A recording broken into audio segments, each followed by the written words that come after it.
जंगल में एक घमंडी लोमड़ी रहती थी। वो सारे जानवरों को परेशान करती थी और उन्हें नीचा दिखाती थी। वो जंगल में खुद को सबसे ऊंचा मानती थी। उस जंगल में एक गधा भी रहता था जो काफी चतुर था। एक दिन लोमड़ी ने जंगल के सारे जानवरों को दावत पे बुलाया। सब पहले तो काफी हैरान थे, लेकिन फिर खुशी खुशी लोमड़ी के घर पहुँचे। लोमड़ी ने सबको अच्छा अच्छा खाना खिलाया। दावत के बाद सारे जानवर, आपका बहुत बहुत शुक्रिया, आपने हमें अपना घर के खाने पे बुलाया और अपना दोस्त बनाया। तुम लोगों में ऐसा कोई भी नहीं जो मेरी दोस्ती के काबिल हो। तो फिर आपने हम सबको यहाँ बुलाया है क्यों? ताकि तुम सबको पता चले कि मैं तुम सबसे कितनी बेहतर हूँ। ये बात सुनकर सारे जानवरों को बहुत बुरा लगा। सब लोमड़ी के घर से निराश होकर अपने अपने घर को जाने लगे। तभी उन सबका उतरा हुआ चेहरा गधे ने देखा और वो सोच में पड़ गया कि जब ये सब लोमड़ी के घर जा रहे थे तब तो बड़े खुश थे, वहाँ ऐसा क्या हुआ कि सब उदास हो गए। क्यों ना पता किया जाए कि आखिर बात क्या है।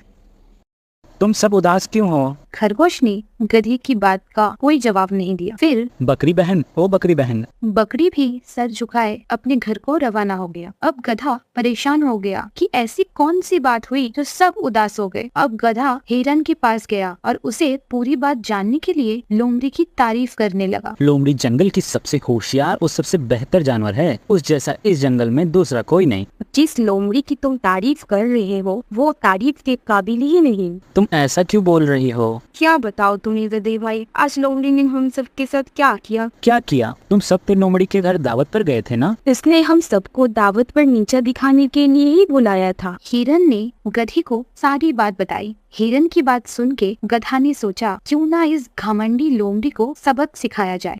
गधे ने लोमड़ी को सबक सिखाने के लिए 2 दिन बाद हिरन और लोमड़ी के बीच दौड़ लगाने का प्रबंध किया, क्योंकि गधा जानता था कि लोमड़ी हिरन से ज्यादा तेज नहीं भाग सकता। इस दौड़ के लिए हिरन राजी हो गई। फिर लोमड़ी भी तैयार हो गई। दौड़ तो आखिर मैं ही जीतूंगी। हाँ हाँ बिल्कुल।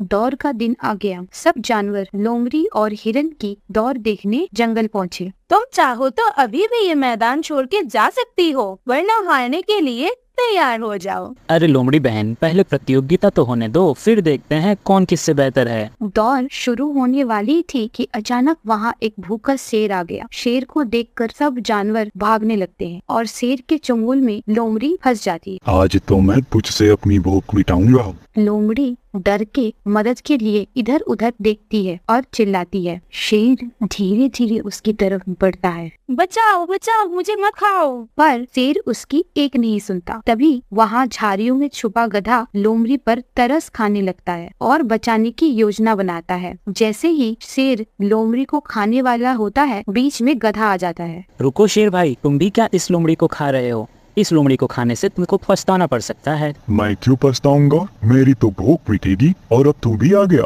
मुझे तो अब 2 शिकार मिल गए। इस लोमड़ी को खुजली की एक बहुत बड़ी बीमारी है। जो इसे छूता है उसे भी खुजली हो जाती है। आप तो इसे खाने वाले हो, आपका क्या होगा? शेर ये सुन के पीछे हट जाता है। तो फिर मैं तुझे खाऊंगा। मुझे खा लो, लेकिन जब तक आप मुझे खाओगे तब तक वह हिरन भाग जाएगा। कौन सा हिरन? वही जो झाड़ियों के पीछे छिपा है। गधा बड़ी चतुराई से उसे दूसरी दिशा में ये कहकर भेज देता है कि उस झाड़ियों के पीछे हिरन है, जबकि वहाँ दलदल रहता है। तुम चाहो तो उस हिरन को खा सकते हो। हिरन का मांस तो बहुत स्वादिष्ट होता है। ये सुनकर शेर के मुंह में पानी आ जाता है। ठीक है, तो कह तो सही रहा है। मैं पहले हिरन का शिकार कर लेता हूँ, फिर बाद में तुझे खाऊंगा। अब शेर झाड़ियों के पीछे जैसे ही छलांग लगाता है, वो दलदल में फंस जाता है। बचाओ मुझे, बचाओ। अरे शेर भाई, तुम यहाँ कैसे फंस गए? मुझे पता है ये तेरी चाल थी। बाहर निकाल मुझे। क्या मैं पागल हूँ जो तुझे बाहर निकालूंगा? गधा वहाँ से चला जाता है। तभी सारे जानवर बाहर निकल कर आते हैं। लोमड़ी गधे का धन्यवाद करती है और कहती है, मैंने तुम सबके साथ कितना बुरा किया है, फिर भी तुम सबने मुझे क्यों बचाया? ये तो हम सबका फर्ज है कि हम एक दूसरे की मदद करें, ना कि एक दूसरे को नीचा दिखाएं। मैं आप सबसे माफी चाहती हूँ। गधे भाई ने सही कहा है, हमें सबको एक दूसरे की मदद करनी चाहिए। फिर सभी जानवर लोमड़ी को माफ कर देते हैं और खुशी खुशी एक साथ